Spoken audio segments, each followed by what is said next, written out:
আসসালামু আলাইকুম, সবাই কেমন আছেন? এ হচ্ছে রাত ভাইয়া, রাজশাহীর বেস্ট কন্টেন্ট ক্রিয়েটর, পিথিয়াপুর হাজবেন্ড।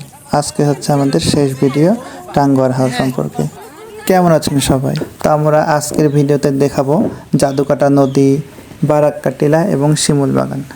তো আমরা প্রথমেই আমাদের নৌকাটাকে শিমুল বাগানের কাছের ওখানে গিয়ে একটা ধারে থামিয়ে আমাদেরকে সময় দিয়েছিল আধা ঘন্টা, যে আপনারা এখানে শিমুল বাগানটা দেখে নেন।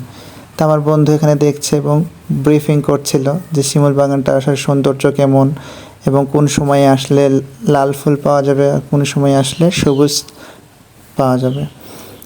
যাই হোক, এই হচ্ছে ভিডিও।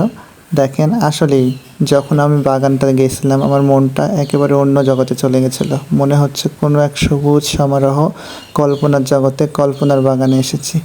এটা হচ্ছে আমার বন্ধু সাজ্জাদ, পেছনে হচ্ছে মিজানুর ভাইয়া, আর এই তো রুবেল। আপনারা তো আগের ভিডিওতেই দেখেছেন। শুধু বাগানটাকে আমি আপনাদের মাঝে এখন একটু দেখানোর চেষ্টা করছি। দেখেন কি অপরূপ সৌন্দর্য। অনেক আগে কম্পিউটারে বা গুগলে এরকম সিনারি দেখতাম, নিজের চোখে যখন যাই তখন তো বেশ ভালো লাগে। ওইখানে দেখার পরে আমরা চলে গেছিলাম বারিক্কা টিলা এবং জাদুকাটা নদী দেখতে। জাদুকাটা নদীর ধার দিয়ে অনেক উঁচু উঁচু পাহাড়, আর পাহাড়ের উপরে এরকম রাস্তা আসলে কল্পনাই করা যায় না। এই রাস্তাগুলো আসলে কত কষ্ট করে করেছে, আমাদের উঠতে কি কষ্ট লাগছিল, তাহলে এই সব জিনিসপত্র নিয়ে এসে যখন রাস্তাগুলো করেছিল তখন তাদের না হয় কতই না কষ্ট হয়েছিল। যাই হোক, রাস্তাগুলো এখন জরাজীর্ণ অবস্থা, অনেক আগে ভেঙে গেছে। তো আমার বন্ধু হাত দেখাচ্ছে, আমরা কিন্তু পাহাড়ের এরকম রাস্তা বেয়ে উপরে উঠছিলাম। অনেকে বাইক ভাড়া নিয়েছিল, তো আমরা নিজেই হেঁটে উঠছিলাম, আসলে আরও বেশি এনজয় করব সেই জন্য। তো ক্যামেরায় এই যে আলামিন ভাই একটু জিভে বার করে চলে গেল। এটা হচ্ছে জাদুকাটা নদী। পিছনে যে নদীটা দেখতে পাচ্ছেন এটা হচ্ছে জাদুকাটা নদী, আর উপরের পাহাড়টা হচ্ছে বারিক্কা টিলা।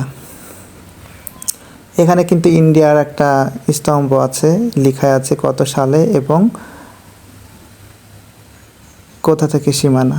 তো আমরা ঘুরে ঘুরে দেখছিলাম এবং এখানে কিন্তু রাজশাহীর বেস্ট কন্টেন্ট ক্রিয়েটর যারা ফারহানা ভিথিয়াপুরা গিয়েছিল সেদিন, সেখানে কিন্তু আমাদের দেখা হয়েছিল। আর একটা জিনিস ভালো লেগেছিল, আমরা যেখানে যেখানে যাচ্ছি তাদেরকেই দেখছি, আসলে দেখবই না বান কেন, সিলেটটাই তো ঘোরার জন্য, আর যেখানে যেখানে ঘোরার স্পট আমরাও ঘুরতে গেছি তারাও ঘুরতে গেছে, কাকতালীয়ভাবে দেখাও হয়ে যাচ্ছে।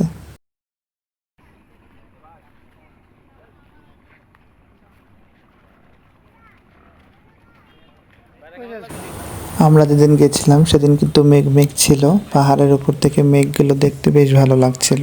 হালকা বৃষ্টিও চলে এসেছিল, প্রথমে আপনারা দেখেছেন যখন বৃষ্টি আসছিল তখন বেশ ভালো লাগছিল। বৃষ্টির মধ্যে পাহাড়ি ডাব, যদিও গরম ছিল না বৃষ্টি সেজন্য, কিন্তু ডাব দেখে লোভ সামলাতে পারিনি, আমি সেখানে কিনে খেয়ে নিলাম, কিন্তু প্রচুর দাম ছিল, 160 টাকা।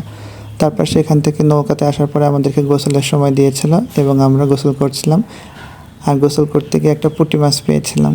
তারপরে কিন্তু আমাদের সেই দিন শেষ ট্যুর ছিল, আমাদেরকে বোট থেকে নামিয়ে দিয়েছিল প্রায় সন্ধে 5:30 6টা। সেখান থেকে আমরা বাস যোগে সিলেট থেকে এসেছিলাম ঢাকায় এসে আমাদের ট্রেনের টিকিট কাটা ছিল, সেখান থেকে ট্রেনের টিকিট কেটে আমরা রাজশাহীতে চলে এসেছি। আর এটা হচ্ছে ঈশ্বরদী, সব থেকে বেকার রেলপথ। এটা আপনাদের সাথে শেয়ার করলাম। তো আমাদের ভিডিওটা কেমন লাগলো এবং ট্যুর কেমন লাগলো অবশ্যই জানাবেন। আল্লাহ হাফেজ।